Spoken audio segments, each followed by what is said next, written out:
जय हिंद दोस्तों। आज मैं आपको एक ऐसे बंदे की कहानी सुनाऊंगा जिसने एक कंपनी हॉस्टल के डॉर्मेट्री से स्टार्ट किया और आज वो दुनिया की सबसे ज़्यादा एक्टिव यूजर्स वाली कंपनी है। 1.9 बिलियन पीपल उसके डेली एक्टिव यूजर्स हैं। मतलब इस पृथ्वी की 24% पॉपुलेशन। अगर आप अफ्रीका, यूरोप और नॉर्थ अमेरिका की पॉपुलेशन काउंट करते हो तो उससे भी कहीं ज़्यादा इसके डेली एक्टिव यूजर्स हैं। आप समझ गए होंगे मैं किसकी बात कर रहा हूँ। Mark Elliot Zuckerberg. आज ये दुनिया के 20वें सबसे रईस इंसान है, जिसकी जो नेट वर्थ है 54.6 बिलियन डॉलर है। सन 2021 में यही तीसरे नंबर पर थे, लेकिन due to the economic slowdown आज ये 20वें नंबर पर है। 28 अक्टूबर 2021 को इन्होंने इसका नाम बदलकर फेसबुक से मेटा रख दिया था। जब ये 12 साल के थे तो इन्होंने एक प्रोग्राम लिखा, जकनेट। इनके पिताजी एक डेंटिस्ट थे, उनका क्लिनिक घर से थोड़ी दूर पे था, तो घर से और क्लिनिक में चैट करने के लिए इन्होंने ये प्रोग्राम लिख डाला। जब ये हार्वर्ड गए तो वहाँ पे इन्होंने एक प्रोग्राम लिखा, कोर्स मैच, जो मदद करता था लोगों को अपना सब्जेक्ट और अपना क्लास सिलेक्ट करने में, और साथ ही साथ लोग अपना एक स्टडी ग्रुप भी बना सकते थे। जकरबर्ग ने हार्वर्ड का डाटाबेस हैक कर लिया। डाटाबेस वो जगह होती है जहाँ पे कॉलेज की सारी डिटेल्स सेव की जाती है। हैक करने के बाद इनके पास सारे लड़के लड़कियों की फ़ोटोज़ और सारी डिटेल्स इनके पास आ गई। फेसबुक से पहले इन्होंने एक ऐप बनाया था, फेस मास्क। इसमें ये क्या करते कि कॉलेज की 2 लड़कियों की फ़ोटो अपलोड करते और कॉलेज में वोटिंग करवाते थे कि कौन सी लड़की ज़्यादा हॉट है, कौन ज़्यादा सेक्सी है। उसके बेसिस पे उसको रैंक देते थे। जब ये सेकेंड ईयर में थे तो इन्होंने कॉलेज ड्रॉप आउट कर दिया और अपने कुछ दोस्तों के साथ, एडवर्डो सेवरिन, डस्टिन मॉस्कोविच के साथ मिलकर फुल टाइम फेसबुक पे काम करना शुरू कर दिया और पहले ही साल इसके 1 मिलियन यूजर हो गए थे। स्टार्टिंग में इनकी बहुत ज़्यादा मदद एडम डी एंजिलियो ने किया था प्रोग्रामिंग में। वो सन 2008 तक कंपनी के चीफ टेक्निकल अफसर भी रहे, लेकिन 2009 में उन्होंने अपना खुद का स्टार्टअप शुरू किया और आगे चल के उन्होंने एक ऐप बनाया, क्वेरा, जो बहुत ही फेमस ऐप है। इनके जो अर्ली इन्वेस्टर थे वो थे पीटर थिल। उन्होंने $500,000 इन्वेस्ट किया था फेसबुक में। पीटर थिल एक बहुत अच्छे राइटर भी हैं। उन्होंने एक बुक लिखी है, 0 to 1। कुछ महीनों तक स्टीव चेन भी इनके साथ काम किए, लेकिन आगे चलकर उन्होंने अपने खुद के स्टार्टअप पे काम करना शुरू किया और स्टीव चेन ने आगे चलकर यूट्यूब बनाया। एक साल बाद याहू ने $1 बिलियन की डील ऑफर की थी फेसबुक को खरीदने के लिए, लेकिन फेसबुक ने डिनाई कर दिया। इवन सन 2007 में माइक्रोसॉफ्ट ने $15 बिलियन की डील ऑफर किया। उसमें जो कंपनी के सीईओ थे वो थे स्टीव बालमेर, जो कभी रूममेट थे हार्वर्ड में बिल गेट्स के, लेकिन इस डील को भी फेसबुक ने डिनाई कर दिया। सन 2012 में फेसबुक ने इंस्टाग्राम को $1 बिलियन में खरीदा और 2021 में अकेले इंस्टाग्राम की जो कमाई थी वो है $47 बिलियन। मतलब फेसबुक की जो 50% इनकम थी वो इंस्टाग्राम से आ रही थी। 2014 में इन्होंने 2 कंपनी खरीदी। एक थी ऑक्टलस वीआर, वो $2 बिलियन में खरीदा, जो एक वर्चुअल हेडसेट बनाती है जिसको हम पहन के एक वर्चुअल गेम खेलते हैं। और दूसरा थी व्हाट्सएप, जिसको इन्होंने $19 बिलियन में खरीदा। व्हाट्सएप के जो ऑनर थे, जो को फाउंडर हैं, वो है जन कोम, जो यूक्रेन के रहने वाले हैं और 1992 में ये अमेरिका शिफ्ट हो गए और ये भी एक कॉलेज ड्रॉप आउट है। स्टार्टिंग के कुछ साल इन्होंने अर्नेस्ट एंड यंग कंपनी में काम किया। उसके बाद ये याहू में चले गए और करीब कई सालों तक इन्होंने याहू में काम किया।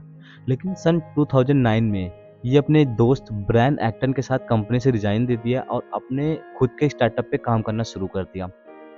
मैं आपको बता दूं कि सन 2007 में ब्रायन एक्टन एंड जन कोम दोनों ने फेसबुक में जॉब के लिए अप्लाई किया था, लेकिन फेसबुक ने इनके जॉब को डिनाई कर दिया था। अगर शायद उस समय इनको जॉब पे रख लिया होता तो शायद फेसबुक के $19 बिलियन बच गए होते। बट एनीवे, फेसबुक की जो 97% इनकम है वो सिर्फ एड रेवेन्यू है। मतलब उसका जो डिफरेंट सोशल मीडिया प्लेटफॉर्म है वो वहाँ पे एडवर्टीजमेंट को सेल करती है और उससे वो पैसे कमाती है। कुछ लोग कहते हैं कि जो फेसबुक का आइडिया था, इसको इन्होंने किसी सीनियर से कॉपी किया था। तो क्या थी इसकी कहानी? कैमरॉन विंकलवोस एंड टेलर विंकलवोस, ये 2 जुड़वा भाई थे। तो ये अपने कुछ दोस्तों के साथ एक प्रोग्राम लिख रहे थे। मतलब ये एक हार्वर्ड कनेक्शन या सोशल नेटवर्किंग साइट बनाना चाहते थे, जिसमें हार्वर्ड के स्टूडेंट को एक दूसरे से जोड़ना चाहते थे। तो इनमें एक जो प्रोग्रामर था उसको गूगल में जॉब मिल गई, तो वो इनका ये नया नया स्टार्टअप छोड़ के चला गया। और उसी समय मार्क जुकरबर्ग बहुत ज़्यादा हाईलाइटेड थे अपने कॉलेज में। उस समय इन्होंने फेस मास्क बनाया था जिसमें वो 2 लड़कियों की फ़ोटो अपलोड करके कॉलेज में वोटिंग करवाते थे। जिसकी वजह से ये सबके बहुत ज़्यादा चर्चा में आ गए थे। तो विंकल वो उस ब्रदर ने डिसाइड किया कि क्यों ना हम मार्क को काम पे रख लें, क्योंकि वो भी कंप्यूटर साइंस स्टूडेंट थे। तो कुछ दिन काम करने के बाद मार्क जुकरबर्ग अपने रूम में जाते हैं, अपने एक रूममेट एडवर्डो सेवरिन से एक फेसबुक का आइडिया डिस्कस करते हैं। तो वहाँ पे काम करने के बाद ही उनको एक आइडिया आता है फेसबुक का। तो कहीं न कहीं जो फेसबुक का आइडिया है, वो काफ़ी कुछ सिमिलर है जो विंकलवुड्स ब्रदर बनाना चाहते थे। फेसबुक के लॉन्च होने के बाद कुछ सालों बाद विंकलवुड्स ब्रदर ने उस पे केस कर दिया कि उनका जो आइडिया था उन्होंने कॉपी किया है। इस मैटर को सॉर्टेड करने के लिए सन 2008 में मार्क जुकरबर्ग को $65 मिलियन रुपए देने पड़े थे, जिसमें से $45 मिलियन के उन्होंने स्टॉक लिए थे, जिसकी कीमत 6 साल बाद $500 मिलियन हो गई थी। अगर मैं आज की बात करूँ तो विंकलवुड्स ब्रदर एक बिटकॉइन बिलियनियर हैं और उन्होंने एक ऐप भी बनाया है जिसका नाम है जेमिनी, जो एक प्लेटफॉर्म है क्रिप्टो करेंसी को बाय और सेल करने के लिए। वॉल्ट डिज्नी कहते हैं कि वो अच्छी मूवी इसलिए नहीं बनाते कि वो अच्छे पैसे कमा सके, जबकि वो अच्छे पैसे कमाना चाहते हैं ताकि एक अच्छी मूवी बना सके। सेम वे मार्क जुकरबर्ग की भी लाइन है कि वो अच्छी सर्विसेज इसलिए नहीं देते कि वो पैसे कमा सके, जबकि वो पैसे कमाना चाहते हैं ताकि एक अच्छी सर्विसेज दे सकें। अरे कहना क्या चाहते हो? अल्टीमेटली दोनों का जो मेन फोकस है वो है एक अच्छी सर्विस प्रोवाइड करने में, ना कि अच्छे पैसे बनाने में। मार्क जुकरबर्ग कहते हैं कि फेसबुक एक कंपनी नहीं है, ये एक सोशल मिशन है। वो इस वर्ल्ड को ज़्यादा ओपन और कनेक्टेड बनाना चाहते हैं। वो एक ऐसा प्लेटफॉर्म बनाना चाहते हैं जहाँ पे लोग अपने इमोशन, अपनी थिंकिंग या अपनी फीलिंग को जिसके साथ चाहें उसके साथ शेयर कर सकें, जिससे जो ये वर्ल्ड होगा वो ज़्यादा ओपन और ज़्यादा कनेक्टेड होगा। जब वर्ल्ड ज़्यादा ओपन और एक दूसरे से कनेक्टेड होता है तो वहाँ की जो इकोनॉमी वो बहुत स्ट्रांग होती है, और साथ ही साथ हम एक ऑथेंटिकेट बिजनेस प्रोडक्ट भी बना पाते हैं और हम एक अच्छी सर्विस भी प्रोवाइड कर सकते हैं। हर 2-3 महीनों पे वो एक प्रोग्राम कंडक्ट कराते हैं, हैकाथन, जिसमें हर आदमी जिसके पास एक नया आइडिया होता था वो एक डमी प्रोडक्ट या उसका प्रोटोटाइप बना के आता था, और उस मीटिंग में वो उस आइडिया पे डिस्कशन करते, उसके फीचर्स, उसके ड्रॉबैक। अगर उनको वो आइडिया अच्छा लगता तो वो उसको इम्प्लीमेंट कर देते थे।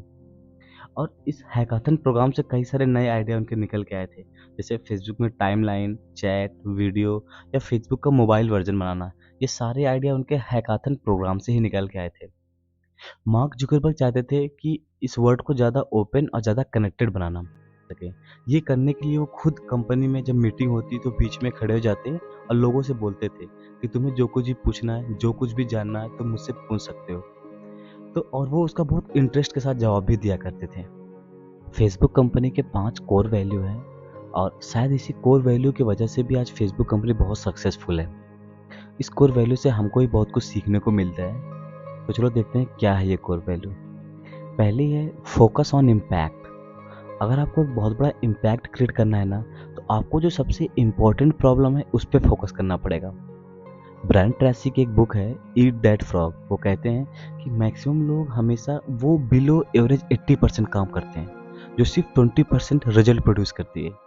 वो कभी भी जो सबसे इम्पोर्टेंट टास्क होता है या जो टॉप के 20% काम होते हैं वो करते ही नहीं, जो रियल में 80% रिजल्ट प्रोड्यूस करती है।